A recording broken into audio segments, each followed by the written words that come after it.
Hello दोस्तों, स्वागत है आप सभी दोस्तों का हमारे यूट्यूब चैनल पे। दोस्तों, सुबह हमने अपनी पहली वीडियो में बताया था कि जो दैनिक भास्कर में जो खबर छपी है कि अतिथि शिक्षकों की ज्वाइनिंग 1 जुलाई से शुरू हो जाएगी, उसी के रिगार्डिंग डीपीआई के द्वारा एक नोटिस अभी जारी कर दिया गया है, जिसमें हमको बताया गया है कि कब रिक्तियों का अपडेशन शुरू होगा, कब जीएफएमएस पोर्टल पर रिक्तिकाओं का प्रदर्शन होगा, कब हमको रिक्वेस्ट भेजनी है और कब उसका वेरिफिकेशन होगा। तो आप देख पा रहे हैं स्क्रीन पे 26/6/2025 आज की डेट में शाम को ये नोटिस आया है। इसमें हम देख पा रहे हैं कि शैक्षणिक सत्र 2025-26 में रिक्त पदों के विरुद्ध अतिथि शिक्षकों की व्यवस्था के संबंध में मध्य प्रदेश स्कूल शिक्षा विभाग, जो हमारा स्कूल शिक्षा विभाग है, जो हमारा डीपीआई है, इसके अंतर्गत शासकीय विद्यालयों में प्रत्येक सत्र में शैक्षणिक व्यवस्था के सुचारू रूप से संचालन हेतु रिक्त पदों के विरुद्ध ऑनलाइन माध्यम से, अब यहाँ पे साफ कह दिया गया है कि जो भर्तियाँ हैं वो ऑनलाइन माध्यम से अतिथि शिक्षक आमंत्रण की कार्यवाही जीएफएमएस पोर्टल के माध्यम से की जाती है। उक्त परिप्रेक्ष्य में शैक्षणिक सत्र 25-26 में 2025-2026 में अतिथि शिक्षकों को आमंत्रण हेतु पोर्टल पर निम्नानुसार कार्रवाई सुनिश्चित करें। इसमें नीचे देख पा रहे हैं अतिथि शिक्षण आमंत्रण हेतु समय सारणी, जो प्रथम चरण, जो हमारा प्रथम चरण है, प्रथम चरण में अतिथि शिक्षण आमंत्रण की कार्रवाई हेतु समय सारणी है।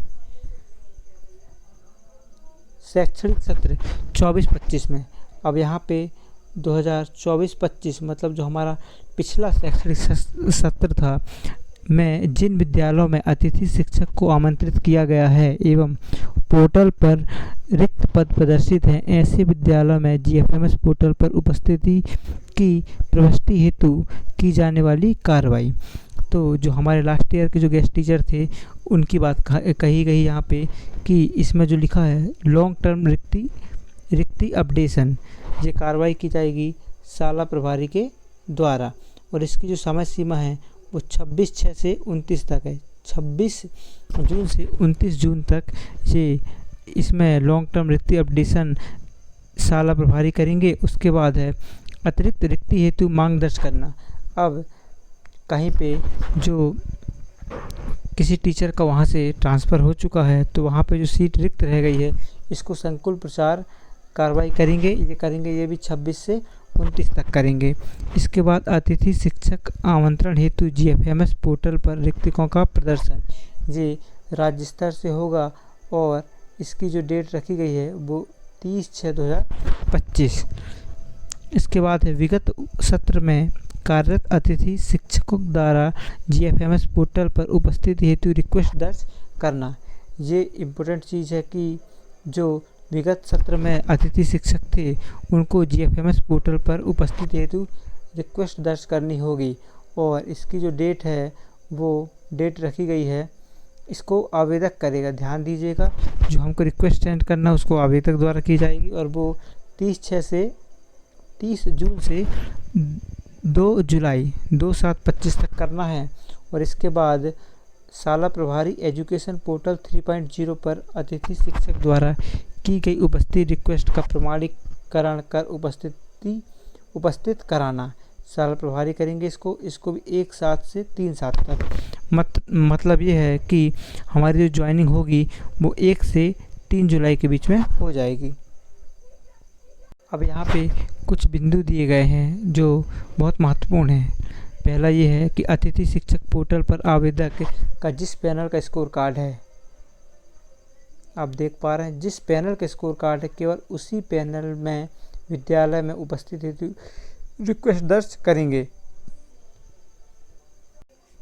दूसरा पॉइंट है यदि किसी पैनल में गत वर्ष 2 या अधिक रिक्तिकाएँ थी तथा इस वर्ष 1 रिक्ति है, मतलब लास्ट ईयर वहाँ पे 2 रिक्तिकाएँ थी लेकिन इस वर्ष 1 ही बची, 1 टीचर वहाँ पे आ चुका है, तो ऐसी स्थिति में जिस अभ्यर्थी का स्कोर कार्ड, जिस गेस्ट टीचर का स्कोर कार्ड में सर्वाधिक अंक है उसको ज्वाइनिंग दी जाएगी तथा जो कम नंबर वाले गेस्ट टीचर हैं उन्हें शाला विकल्प चयन प्रक्रिया में भाग लेना होगा। अब तीसरा पॉइंट है कि विगत सत्र 24-25 में जो लास्ट ईयर 2024-25 की बात की गई है, 24-25 में कार्यरत अतिथि शिक्षक द्वारा जिस विद्यालय में कार्य किया गया था उसी विद्यालय में अतिथि शिक्षक द्वारा स्वयं के लॉगिन आईडी से उपस्थिति हेतु रिक्वेस्ट दर्ज कराने की कार्रवाई की जाएगी। मतलब हमने लास्ट ईयर जहाँ पे काम किया है उसी स्कूल पे हमको रिक्वेस्ट भेजना है। अतः अतिथि शिक्षक द्वारा GFMS पोर्टल 3.0 पर निर्धारित समय अवधि में संबंधित विद्यालय में उपस्थित दर्ज करने की कार्रवाई की जाएगी। अगला पॉइंट है विद्यालय के शाला प्रभारी अतिथि शिक्षक की विद्यालय में उपस्थिति कराने के पूर्व स्कोर कार्ड में दर्ज शैक्षणिक, व्यावसायिक और शिक्षक पात्रता की जानकारी का परीक्षण करने के उपरांत अतिथि शिक्षक की उपस्थिति पोर्टल पर प्रमाणित करेंगे। जानकारी त्रुटिपूर्ण पाए जाने पर उपस्थिति हेतु रिक्वेस्ट को रिजेक्ट करने की कार्रवाई पोर्टल पर करेंगे। मतलब जो शाला प्रभारी होंगे वो हमारी शैक्षणिक मार्कशीटों की और जो हमारी B.Ed की मार्कशीट है और शिक्षक पात्रता परीक्षा है उसकी वेरिफिकेशन करेंगे और अगर वो सही पाया जाता है तो प्रमाणित करेंगे या जो गलत पाया जाता है तो उसको रिजेक्ट कर देंगे। हमारा अगला पॉइंट है अतिथि शिक्षक ऑनलाइन उपस्थिति पत्रक के साथ अपनी उपस्थिति अनिवार्यता संबंधित विद्यालय में 2/7/25 तक देंगे। मतलब हमको 2/7/2025 2 जुलाई तक उपस्थिति अनिवार्यता देना होगा। अतिथि शिक्षक द्वारा निर्धारित समय अवधि में उपस्थित हेतु रिक्वेस्ट नहीं देने पर एवं शाला में रिक्वेस्ट के सत्यापन हेतु समय सीमा में उपस्थित नहीं होने पर संबंधित का उपस्थिति पत्रक उपस्थिति रिक्वेस्ट होते ही निरस्त हो जाएगी। इसके उपरांत आवेदक का शेष रिक्तियों हेतु आने वाली नवीन शाला विकल्प चयन की प्रक्रिया में भाग लेना होगा। मतलब अगर हम 2 तारीख तक ज्वाइनिंग नहीं लेते हैं तो रिक्वेस्ट का सत्यापन ऑटोमेटिक डिलीट हो जाएगा और वो निरस्त हो जाएगा और हमको नवीन शाला विकल्प चयन की प्रक्रिया से गुजरना होगा। अगला पॉइंट है शाला प्रभारी अतिथि शिक्षक से ऑनलाइन उपस्थिति पत्रक का प्रिंट प्राप्त कर हस्ताक्षर एवं सील के साथ एक प्रति विद्यालयीन अभिलेख के रूप में संधारित करेंगे तथा एक सत्यापित प्रति अतिथि शिक्षक को देंगे। हमको जो प्रिंट आउट मिलेगा उसमें 2 रहेंगे, उसके 2 कॉपी रहेंगे। एक तो हमारे शाला प्रभारी रख लेंगे और अगली एक और जो रहेगा उसको हमको दे दिया जाएगा। अब इसकी हम द्वितीय चरण की बात करें,